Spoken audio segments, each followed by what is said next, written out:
Do you ever find yourself telling your child, let's just get through this?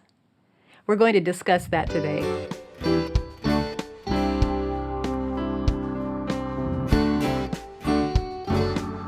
Welcome to the Simply Charlotte Mason podcast. I'm Sonia Schaefer. Have you ever found yourself telling your child, let's just get through this so we can move on? Well, that's the question we want to discuss today. Laura Pitney is here to join me and discuss this question. It's a good one. Here it goes. I find that when our lessons are languishing, or if my son is complaining, I have a tendency to say, let's just get through so we can move on, as I get impatient with his dawdling or distractions. What is an alternative mindset and several phrases I can use other than, let's just get through this?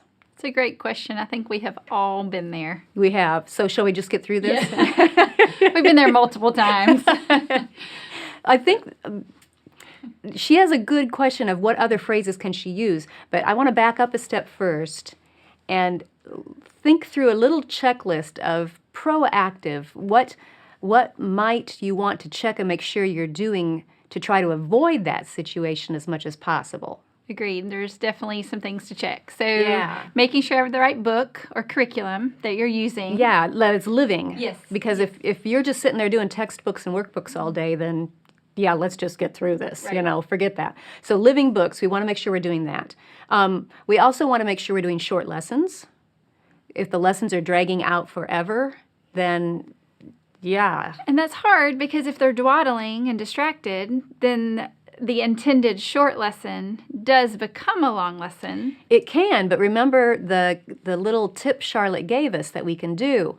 When you see your child starting to dawdle, starting to glaze over, then set that lesson aside temporarily. Mm-hmm. Go do something completely different. Use a different part of the brain. Then come back to that lesson and finish it up. It's good advice. It is. Sometimes we do it and sometimes we don't, but I think it would help if we keep it in mind. So does that fall under the umbrella of the variety of subjects? Is this when you would apply that? You want variety in your whole week anyway. I mean, whether the child's dawdling or not, you want to have that variety. Some things you're going to do every day, but if every day looks like every other day, then you don't have that good variety. One of the reasons Charlotte included a wide variety of subjects was to keep it interesting and to use those different parts of the brain. So there's another thing to check. Make sure you've got the variety and make sure that you're ordering the sequence of your day so you're using different parts of the brain and not over-tiring one part. So reading after reading after reading is not a good idea. Uh-uh. You could read and narrate and then go do your math. Use the numbers part of your brain, or do a couple of minutes of handwriting and then go do your nature study and then look at a picture. Now you could come back to another read and narrate, but don't do those back to back to back.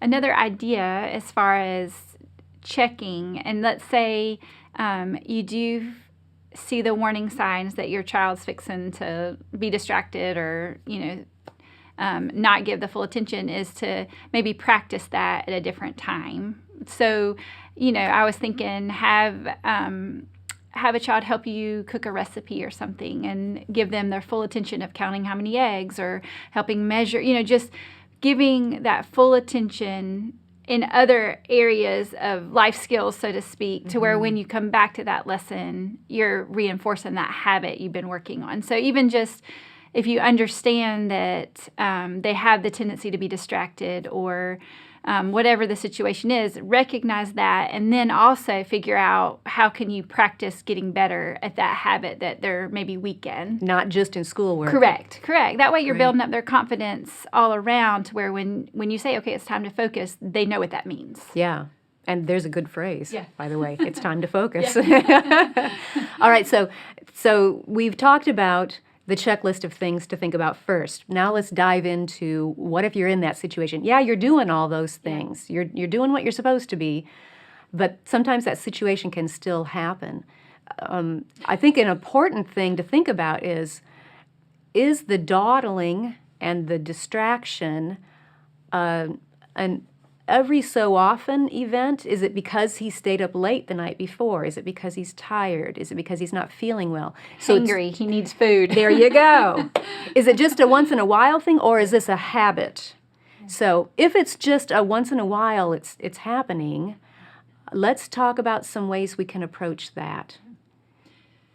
Yeah, I think that it's important that if you can distinguish between it just happens every once in a while and it has become a habit, first of all, you need to distinguish that. So if it's a once in a while thing, I think there's a lot of grace there, but I also think there's a lot of verbal cues to point out. So even just to say, you know what, you work really hard and I'm so thankful you give me your best, but right now I feel like you're kind of getting distracted. So let's take a deep breath and let's keep going. So even recognizing it in the moment to where it doesn't become the habit, I think is important. So just that verbal acknowledgement that you know it's happening to where the child can then realize it's happening. Because a lot of times they have all the emotions and all the things and they're not even aware of it. I mean, we're not aware of half of our emotions. Yeah. So adults, to help them recognize that, okay, I'm right on that verge of fixing to struggle with something. So let me, stop it right now and, get back on track. So as the teacher, as the parent, to help coach them through what could become a bad habit. Yes. So that's a that good oral point. Communication about what's happening, I think is key. Yeah. Another way we can coach them, that word triggered an idea that we can take, maybe the child is just overwhelmed with the thought of, I have to do this for 20 minutes or I have to do this for 30 minutes. We don't know how old this child is, but maybe it's just overwhelming to look at it. And maybe we can coach them through by breaking it down into smaller steps and challenging them, saying, okay, first, we're going to review what we did last time. Give it your full effort, and it's only going to take 2 minutes. You can do this for 2 minutes. Let's do it. And then we're going to read and narrate now. And I think especially this is a boy in this situation. And some girls, too, will rise to the challenge of, this is a hard thing I'm asking you to do. And I recognize it's a hard thing, but I'm going to challenge you. Can you do the hard thing? They need to hear that. They need to be able to have those moments to display that courage that it takes to do the hard things. Yes. So I have two great examples of this that just happened yesterday. So my 9-year-old daughter is the youngest, and she tends to have the baby child syndrome sometimes because there's plenty of other people to help her out with things.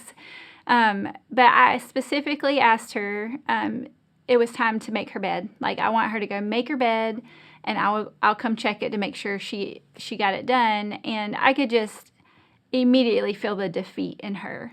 So 2 things came to mind.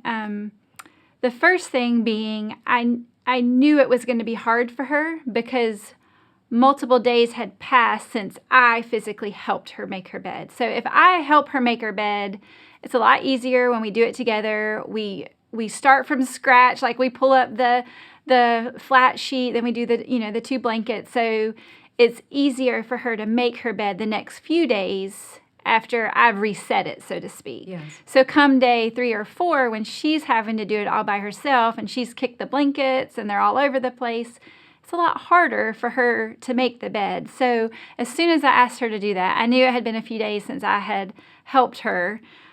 I could just tangibly see the defeat of, it's going to be really hard.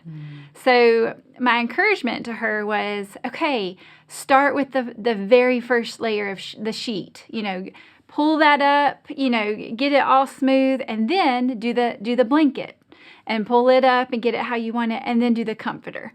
And then put your pillow. Like, it was a step-by-step process, helping her to see that, okay, I can do the sheet number 1. I can do the blanket. So it helped her,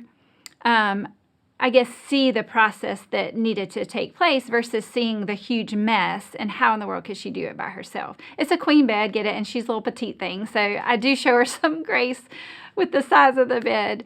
But I also was like, you can do this. Believe in me as your mother that I would not ask you to do this if I didn't think you could do it. I know you can do it. And so just feeding her the confidence. So helping her step by step, and then helping her to believe in me that I'm here to help her. You can do it. You can make up the bed. So she was not happy about it. It did not change the heart of the issue. And so that was a conversation we later had, that, it was hard and you didn't want to do it, but the right thing to do was to still obey with a happy heart. So anyway, long story short, she went up there, and when I went to check on her, she was just getting the comforter up and ready to put her pillows on, and she did it. She was able to do it, but it was overwhelming to start with because she saw the big mess. And the same thing with her laundry. She brings her laundry down, she feeds it into the washing machine. I usually help her switch it over, and then, it ends up being a big pile of clothes. So it's a sorting job. And she just sees the big pile of clothes, and I'm like, okay, get all your pajamas here, all your shirts here, all your pants here, all your socks. Let's start in a small process first, and then we'll, get it all put away. So it's the same thing in this application of schoolwork. Is if they're overwhelmed with the time allotment or even the course, the work, itself, sometimes just giving them that practical, okay, like you said, the step-by-step processes. Give me 2 great minutes. I know you can do it. And then moving on to, I really wouldn't ask you to do this if I didn't know you could do it. So just giving them that positive spin that you have confidence in what they're doing. And, I feel like sometimes if you're doing those 2 things, it helps with the distractions and the dawdling because you're helping them stay focused on what's fixing to happen next. That's a great point. So, yeah. I don't know. Well, and I'm thinking that sometimes the idea of being overwhelmed at the whole mess can be on mama. Yeah. Because we're thinking, I've got to get all this schoolwork done today. So let's just get through it. Let's move. Let's move, child. Yeah. Where's my whistle? Yes. Yeah. So sometimes it can help if there is a good reason for it, if we are trying to be proactive in all these other areas, but we just know that today is just going to be one of those off days. Which happens. It does, because we're all human. Yep. So maybe we can, rather than say, I have to get this much done, this whole amount, maybe we can have a plan B for the off days. Yep. I 100% agree with you that some days our attitude is, let's just get it done. Like, that's just where we're at. That's where we land. And it's not just schoolwork. It may be housework or all the things. Yes. Let's just make it through this day. All I want to do is get in my pajamas and get back in bed. Like, that's the goal. Yep. of the day. And not kill any of the kids. Right. Yeah, exactly. So, yes, days like that for sure happen. And for you to have a plan for those days, I think a super valuable part of that is it helps us not feel guilty. So to give ourselves the grace that, today's one of those off days. So instead of doing all the things, we're going to do, these 3 things instead. Have a life schedule. Yeah, so having a plan, I think the benefit to that is knowing those days are going to come, and then it helps us not feel guilty that we didn't do all the things we expected of ourselves. Yeah. So. And that could be if mama's not feeling well, has a chronic illness or pregnant or whatever. Moving, yes. Grace on you, yes. And it could also be if you see that in your child, if you know your child's not feeling well or is just struggling with something else and the mind is wanting to go somewhere else all the time. Like we said, it's not just a bad habit that has been formed, but it's something real in their lives right now. That grace would be a great thing. Yeah. Another idea that came to me is you can give that child choices, because small choices are what helps a child develop a stronger will. When they make a small choice and experience the consequence of it, those consequences are what teach the child whether that was a choice. whether that was a good choice or not. So what you can do is look at the situation and say, okay, I like to go through the who, what, where, when, why. Okay. And the what is what cannot be changed. The schoolwork, it must be done, or whatever that lesson is. If it's on the list, and we're not going to throw it out for the day, then the what cannot change. But maybe the when can change. Maybe you can give that to your child as a choice. And again, you have to be willing to let him choose either one. So you might say, we have 5 minutes left for this math lesson, and then we're going to move on to something else. I would say just get it done. That's what I would say. Just get it done. I want to be done with that it. would be the easy one. But you could also say, we've got 5 minutes left. Do you want to finish your math lesson now, or do you want to finish it this afternoon instead of whatever free thing he was going to be doing this afternoon? And be good with whatever he chooses. That's hard. It is, but it's going to help him learn from that situation. And don't, a lot of it has to do with our attitude and our tone of voice as we present that. Do you want to finish it now, or do you want to finish it this afternoon? No, it's not like that. It is, we're trying to help him learn from his choice. And so we're going to give him the two choices and give him grace, because if he chooses a harder one, he's going to have to live with that consequence for the day. So the when could change. The where might change. It might be, do you want to finish this lesson here, or do you want to finish it in your bedroom, or do you want to finish it on the back porch? Maybe the where would help shift things up just enough that it becomes fresh again. Yeah. Or the who. Yes, he has to finish it, but it could be who he's going to finish it with. Do you want to finish it with me now, or do you want to do it with Daddy later this afternoon or tonight when Daddy gets home? And again, don't present that as a threat. It's just two choices. Which one do you want to do? And only give two choices, and make sure you are willing to live with either one that he chooses. So make sure they're both viable options. But that's how you teach the child. That's how you use consequences in strengthening the will and in learning habits and reinforcing good habits. Really so good. That's another option you can do. And then I also remember the phrase, one of the chapters in Karen Andriola's book, Mother Culture, can you be brave for 5 more minutes? Brave for 5 more minutes. Maybe we need to say that to ourselves, first of all.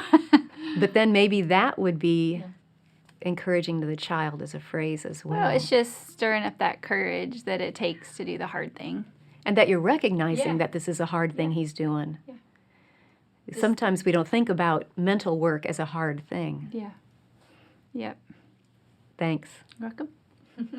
If you enjoyed this podcast, be sure to subscribe so you don't miss an episode. Thanks for joining us. We'll see you next time.